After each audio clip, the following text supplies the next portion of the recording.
Благодарам на сите за трпението, малку подолго се задржавме, не беше намерата толку, но би сакала вака, колешке. Дали ве разбрав добро, дали ќе поддржите да седнеме и да го спроведеме ветингот во судството? Еве овој мандат, од следната недела, да направиме иницијатива и да направиме, значи, целосен ремонт. Да.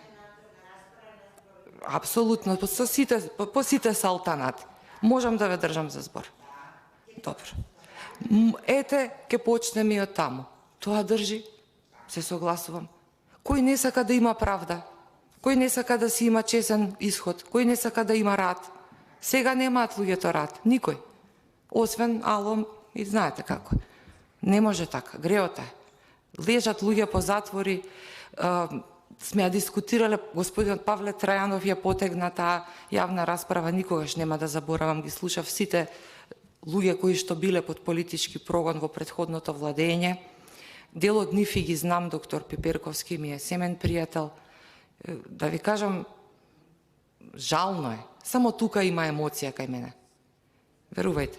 Инаку, во однос на начинот на кој што јас ја доставам пораката не е толку технички, бидејќи професионална деформација ми е, затоа што аудиториумот треба да го задржите кон вас. Се извинувам ако погрешно ме разбравте.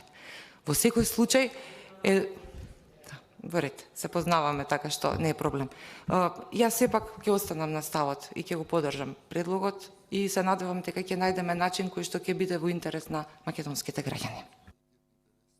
Благодарам.